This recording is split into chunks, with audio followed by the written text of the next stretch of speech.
इस मंत्रणा में हमारे साथ अब सुशील किरिया जुड़ चुके हैं। सुशील जी नमस्कार, कार्यक्रम में स्वागत है। क्या से क्या हो गया देखते देखते, महज 2 सेशन पहले हम ऑल टाइम हाई पे मंडरा रहे थे और आज लगभग 22,100 की ट्रैजेक्टरी निफ्टी ने और बैंक निफ्टी ने 47,200 को छू लिया। सेटअप पर आपका पहला व्यू, यूएस को देखा आपने प्रीशियस मेटल्स को देखा, आपने कमोडिटीज को देखा, निफ्टी बैंक चार्टिकली क्या कह रहे हैं? ये जो पैनिक है इसको हैंडल कैसे करना है?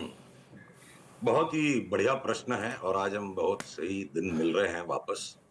तो देखिए, 2 पुराने मुहावरे हैं, एक हिम्मते मर्दा मर्दे खुदा और दूसरा बेगाने की शादी में अब्दुल्ला दीवाना। मैं दोनों बातों को जोड़ता हूं आज वर्ल्ड मार्केट्स के साथ क्या हो रहा है। तो अगर निफ्टी की चार्ट को कृपया पीसीआर दिखाने का कष्ट करें, आवरली चार्ट मेरे स्क्रीन पर है। सारा खेल इन 2 लकीरों के बीच में है। तो जो लोअर सपोर्ट लाइन है, हम गिर के इसके करीब आ गए। तो यहाँ पे हिम्मते मर्दा मर्दे खुदा, जो हिम्मत करेगा मर्द उसी की खुदा मदद करेगा। अगर सबके मन में भय है और सबको लगता है मोस्ट लॉजिकल काम है बेच दें, तो सौदा हो कैसे रहा है बाजार में? क्या मूर्ख खरीद रहे हैं या बलवान खरीद रहे हैं, या जिन्होंने शॉर्ट किया था वो आके शॉर्ट को काट रहे हैं? तो अगर सारे समझदार बेच रहे हैं तो या तो फिर दीवाना खरीद रहा है या पहलवान खरीद रहा है। तो पहलवान ही जीतेगा और दीवाना ही जीतेगा। समझदार आदमियों का तो ऐसे भी रोज का कंटेस्ट है बाजार में। तो हमें हम माल बेचना नहीं। Point number 1।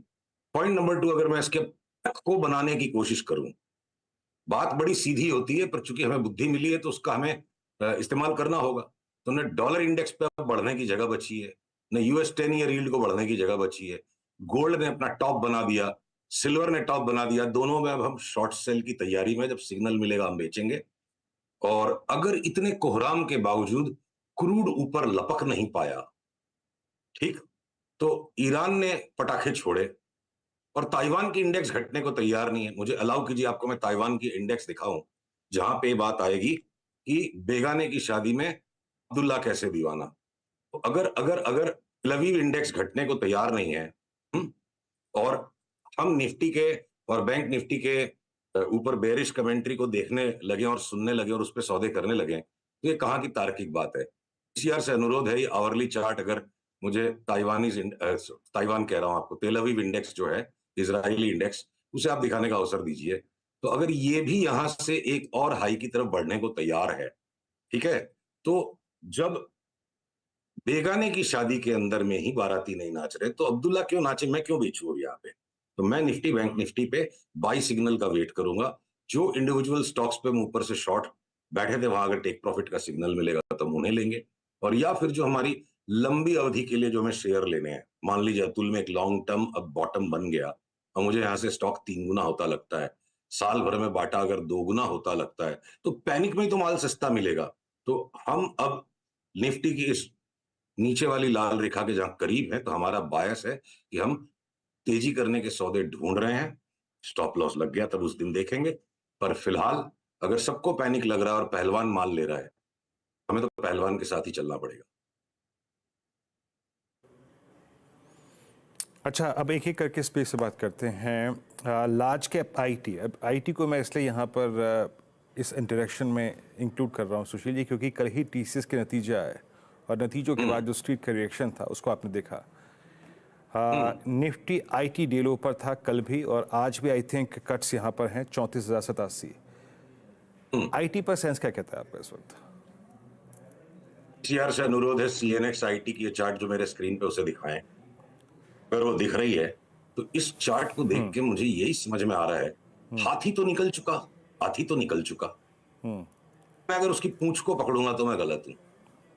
मैं इस हाथी के घूमने का इंतजार करूंगा, यहां मैं सेलिंग में पार्टिसिपेट नहीं करूंगा। तो जब घूम जाएगा, ये बाई सिग्नल आएगा 1 2 3 दिन में, तब हम इसको बाइंग करेंगे।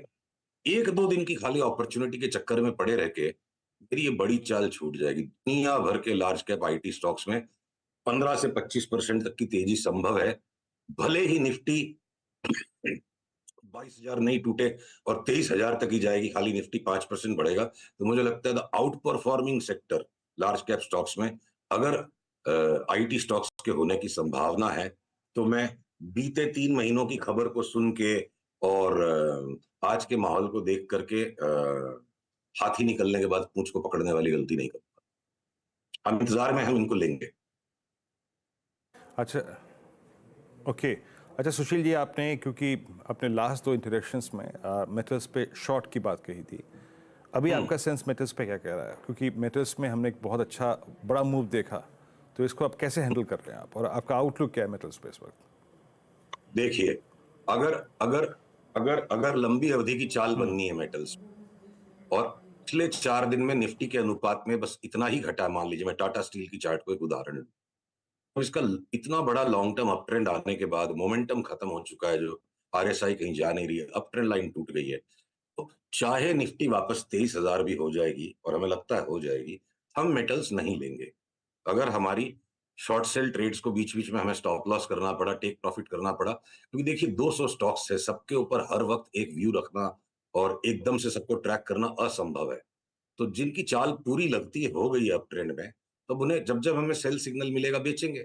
यहाँ ग्रेवस्टोन दोजी बना था टाटा स्टील में, अप ट्रेंड लाइन टूटी, यहाँ बेच दिया।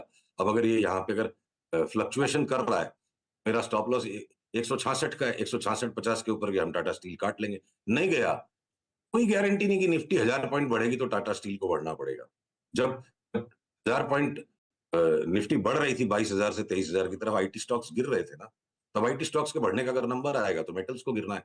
तो हमारा कोई भी गणित बदला नहीं है, चार्ट्स बिल्कुल वैसे के वैसे हैं। अगर हिंडाल्को ने और 10 रुपया ऊपर बढ़ के हमारा स्टॉप लॉस कटवा दिया, इसका मतलब ये नहीं है कि हमको हिंडाल्को में अब लिवाली करनी चाहिए। वापस सेल सिग्नल आएगा, वापस बेचेंगे। तो कोई परिवर्तन नहीं है। सारे लार्ज कैप मेटल के स्टॉक्स शॉर्ट सेल में है, और टाइम टू टाइम, चाहे टेक प्रॉफिट चाहे ट्रेलिंग स्टॉप लॉस, इन्हें हम बार बार बेच के कमाएंगे। जब तक चार्ट नहीं बदलती, और मुझे लगता है अगले 1 महीने तक नहीं बदलेगी, मुझे कोई संकोच नहीं है इस अनुमान में कि टाटा स्टील 140 के नीचे मिलेगा। चलिए सुशील जी, बहुत बहुत शुक्रिया, आप इस मंत्रणा में शामिल हुए। थोड़ा वक्त का अभाव है और आज आप से देर से संपर्क हुआ था, बट बहरहाल बहुत बहुत शुक्रिया इस बातचीत में शामिल होने के लिए। मेटल्स पे, आईटी पे, बैंक्स पे, क्रूड पे, यूएस मार्केट पे, और सभी पे अपना आउटलुक शेयर करने के लिए। निफ्टी 22,184, 47,476 निफ्टी बैंक, थोड़ी सी रिकवरी है, और आज सुबह से ही दो जो ट्रेजेक्ट्रीज को इंडिसेस छू के आए उसमें थे 50 डे एक्सपोनेंशियल मूविंग एवरेज, दोनों ही इंडिसेस के लो। याद रखिएगा बैंक निफ्टी की एक्सपायरी डे है, और HDFC बैंक थोड़ा सेक्शन में आया है। चलते हैं, काम करते हैं। अब तक का छोटा सा पुल बैक नीरज जी को हैंड ओवर करते हैं। नीरज जी नमस्कार, आपकी स्क्रीन पे छोटा सा पुल बैक आया है, बट अभी भी क्रिटिकल लेवल्स इंट्राडे में भी क्रॉस नहीं हुए। नीरज जी। Okay, intraday